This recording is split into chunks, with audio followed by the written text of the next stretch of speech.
Over the past few years, I have worked with small teams and big companies, and I have consistently enjoyed my stints working with smaller teams. I realized that you can enjoy the benefits of a large company, including revenue, autonomy, sales, and enjoyable experiences, without the burden of one. In fact, I have come to a place in my career where I sincerely recommend more entrepreneurs stay small and just stay happy. And here's why. Most people think that the goal of entrepreneurship is to build a billion-dollar business. But what they don't realize is that it often is achieved at the cost of their health and relationships. If you go searching for money, you will find it, but it will cost you. Have you noticed that all of the richest people in the world are divorced? However, if you tweak your mindset and think of entrepreneurship as an opportunity to have a more fulfilling career, you will soon discover that a small business is the way to go. Dean Sycon had been selling his fair trade coffee to Whole Foods market outlets in New England for 5 years when he got the call. The natural foods giant wanted to expand the distribution of Dean's Beans organic coffee from over 17 stores that he already carried the product line into the entirety of the US. Sounds like an entrepreneur's dream come true, right?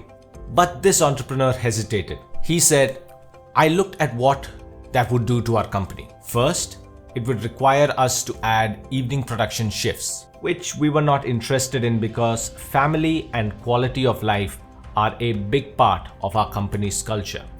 It would also require a $500,000 investment in machinery to make roughly the same profits. I realized we'd have to work 3 times as hard to be in the same place financially in terms of profit, and what's the point in that? Instead, in the 10 years since, he has expanded organically at a slower, more comfortable pace, and that has allowed him to stick to his business principles. I love what he said. Growth is the outcome of business done well. It should not be the goal itself, he says. The bigger the company, honestly, the more headaches.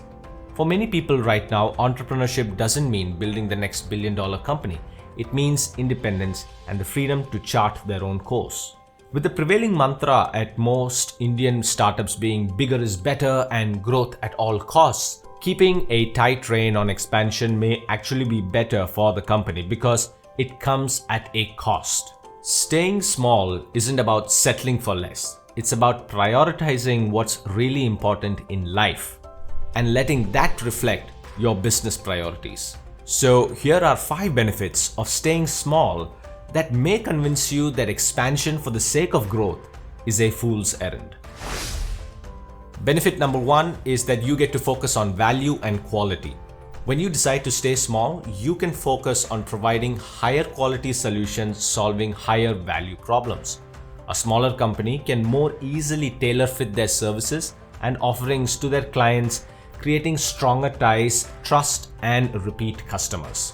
When your goal is growth, your focus is split between sales, hiring, operations, processes, etc. However, when you commit to remaining a small operation, you can focus on value and quality, both for yourself and for your clients.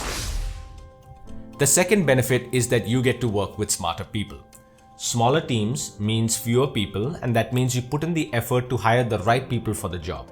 This eventually means you hire smarter, more capable people who are in it for the long run and end up building lasting relationships with them. Benefit number 3 is more profits.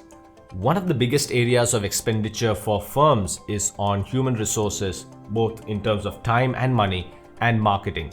Both these expenditures come down when you decide to stay small and you have more money to share with your employees and retain them for longer. Or maybe invest it in something that you really want your company to do. Another benefit is that you get more freedom. Imagine all the time that you could spend with your family when you do not have to do perennial hiring, constant employee monitoring, client pleasing, etc. Another benefit, focusing on your strengths. As your company grows, so does the role of the founder, and often not in the way that you would probably like it to. The founder can often become more distanced from the actual day-to-day workings of the company as it moves towards a higher level, and the founder has to, will end up in a management role. On the other hand, in small businesses, the founder can stay closely connected with the company's work and keep doing what I'm assuming that they actually set out to do in the first place by starting the company. In summary, a lot of people think that the only purpose of entrepreneurship is to build a billion-dollar business, but it often comes at the cost of their health and relationships. I sometimes wonder, what are we going to do with $1 billion that you cannot do with a few million? However, if you tweak your mindset and think of entrepreneurship as an opportunity to have a more fulfilling career, you will soon discover that a small business is probably the right way to go. So that's it for today. I really hope you enjoyed today's show. If you found this content useful, let me know by leaving a comment and hitting that like button. And if you think it can help somebody, please do share this video with others and make sure you subscribe so that you know when the next video comes out. Until then, this is Pramod, the Creativist, signing out.